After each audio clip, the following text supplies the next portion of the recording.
E você viu a imprensa inglesa em choque com essa negociação de compra do Flamengo em relação ao Lucas Paquetá? Dá uma olhadinha aí.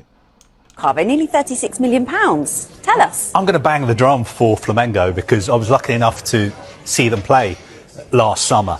They are the champions of Brazil. They are the champions of South America. They are one of the biggest clubs in the world. Their turnover, I think, went up 25% last year. So they are as rich as some Premier League clubs. I think their turnover is something like 250 million euros. They make a lot of money from selling players. I think last year they made around £80 million from selling players. Ouch. They also got a big windfall from playing in the Club World Cup last summer in the US. If you remember, they beat Chelsea, I think, 3-1 in Philadelphia. I'm pretty sure I was actually at that game. But they did drop Extra that in. info that wasn't I'm required. pretty sure I was there. They made it to the second round of the Club World Cup, and they ended up making £20 million from playing in that competition. So they are richer than people think. But this is an absolutely massive deal for Brazilian football. I mean, it's almost unheard of for a Brazilian club to buy back a player from a European club for 36 million pounds. Aí vocês acabaram de ver a imprensa inglesa rasgando de elogios do Flamengo. Aí vem a imprensa nacional meio que debochar que o presidente Ibape falou sobre 1 bilhão em relação a futebol, sendo que os caras nem param para raciocinar que 1 bilhão é no futebol inteiro, não é 1 bilhão para contratar, é 1 bilhão em relação a salários, comissão técnica e tudo relacionado ao futebol. Vamos dar uma olhadinha nesses comentários bizarros, né, do pessoal querendo desmerecer o nosso bilhão. Quem está negociando porque é importante conseguir não se desfazer, se descapitalizar de uma vez só. Quando o presidente do Flamengo fala que tem X reais para ampliar folha de pagamento, chegou a falar em 1 bilhão para investimento não só em compra de jogador, óbvio, compra de jogador, aumento de folha. Teve que ele dar uma aula para os colegas. 1 bilhão guardado embaixo do colchão ou no banco para fazer uma transferência de imediato. Mas apareceu, existe, né? Não, pode. É que isso gera também no torcedor uma expectativa. Exatamente. Foi isso que ele falou no final do ano, né? Eu tenho 1 bilhão, mas o torcedor tem 1 bilhão para gastar. Não sabe interpretar o que houve. Agora, daqui a pouco tu acha que então vão pagar à vista. Mas é importante explicar. Tem um fluxo de receitas que o Flamengo tem programadas a receber e aí, a partir daí, você tem um fluxo de caixa para poder fazer esses pagamentos. O Mansur falou, não é pegar no Pix e pagar 1 bilhão, mas ele, sabendo que ele tem esse faturamento, ele consegue equilibrar ali as finanças e sabe até quando e até quanto ele pode se endividar. É isso aí, começamos o vídeo com o pé direito, né? Que bizarrice. O pessoal querendo desmerecer que a gente tem muita grana. Eles querem que a gente pague à vista. Falta eles estudarem um pouquinho sobre finanças. E no vídeo de hoje, lógico, a gente vai falar sobre Flamengo versus São Paulo. Tudo sobre a partida, né? A arbitragem, escalação do Flamengo e personagens, jogadores que a gente tem que ficar de olho no time lá de São Paulo. Em relação a Lucas Paquetá, o West Ham já colocou um vídeo de despedida e deixou a nação rubro-negra em êxtase. E sobre o John Textor, o Danilo e seus agentes estão tentando entrar na justiça contra o Botafogo por causa de salários atrasados. Essas e outras vocês encontram agora na Flagelo TV, mas antes disso, se vocês puderem, deixe seu like, se inscreva no canal e vamos para as notícias, que é o que interessa.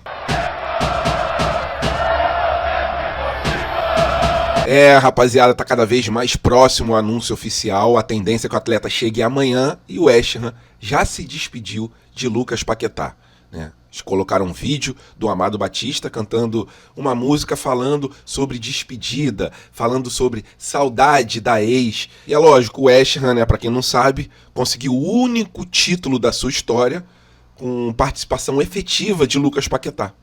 Então, lógico, os torcedores do West Ham ficam com saudade, tem aquela pontinha de dor no coração. O clube também, né, diante de tantas boas atuações, infelizmente, teve aquela situação do cartão amarelo, mas também, se não fosse a situação do cartão amarelo, a gente não poderia contratar o Lucas Paquetá de volta, porque ele teria ido para o Manchester City por 80 milhões de euros, e aí ficaria difícil a gente conseguir comprar o jogador igual a gente está fazendo agora. Então, há males que vem para bem.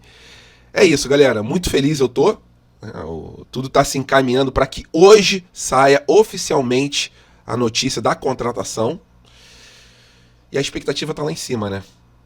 Geral querendo ver como vai ficar o Aeroflá com certeza, milhares de torcedores estarão no aeroporto aguardando o nosso Paquetá, nosso menino de ouro, de braços abertos.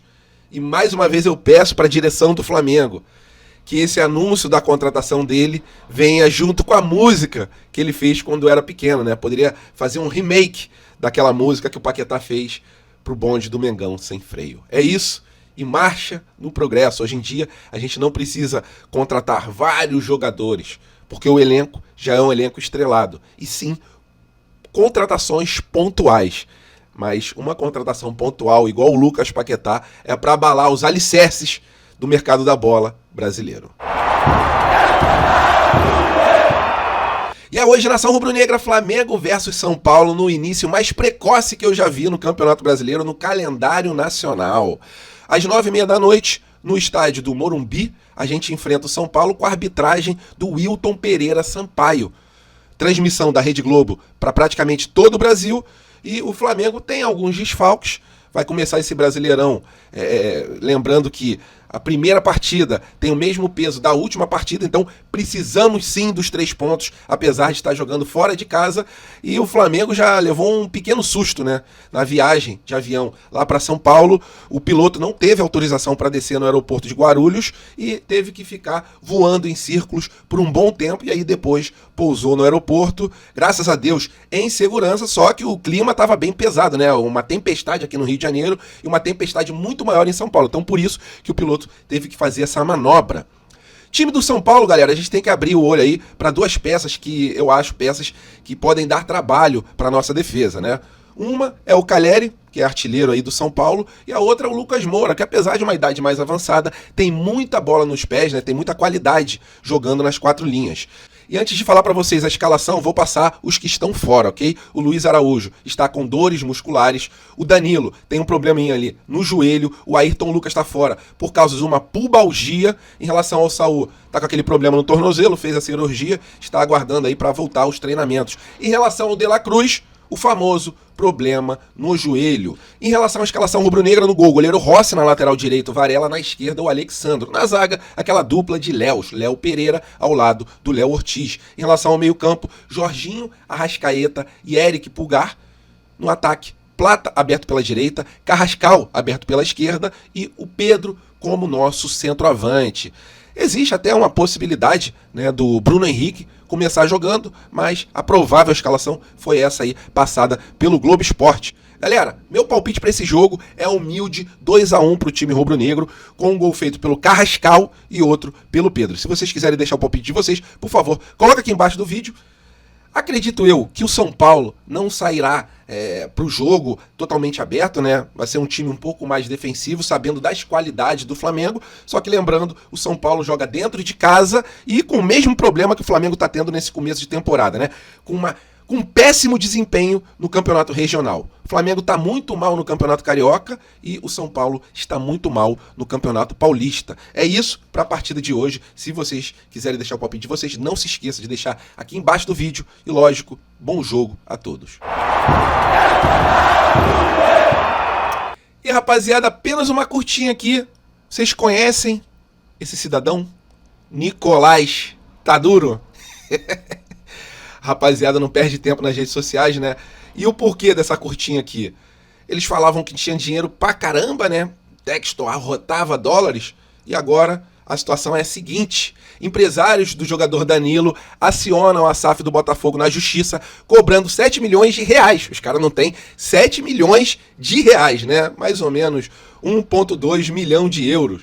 O valor é referente à comissão dos agentes, né? Que eles têm direito aí pela compra do volante Danilo junto ao Nottingham Forest. Os empresários solicitam que o valor seja pago em até 3 dias. Caso contrário, pedem medidas como bloqueio de contas, penhora de cotas de TV, valores juntos a entidades esportivas e patrocinadores, além da penhora de até 20% do faturamento até a quitação da dívida. Mas como é que dá para saber o faturamento do Botafogo se em nenhum momento, desde que eles botaram a SAF, eles colocaram as receitas para todo mundo ver, igual o Flamengo faz todo ano? Mas tudo bem, o problema é deles, né?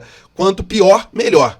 Nos últimos dias, os agentes do Danilo cogitaram uma transferência para o Palmeiras, aproveitando o fato de que o Botafogo estava devendo salários e fundo de garantia. Mano, o clube não recolhe fundo de garantia, surreal. No entanto, o Alvinegro pagou uma parte da dívida e aí os empresários não poderão acionar a justiça, pelo menos por enquanto. Bizarra situação, mas que sirva sempre de exemplo pra gente saber realmente o que é uma SAF no futebol brasileiro.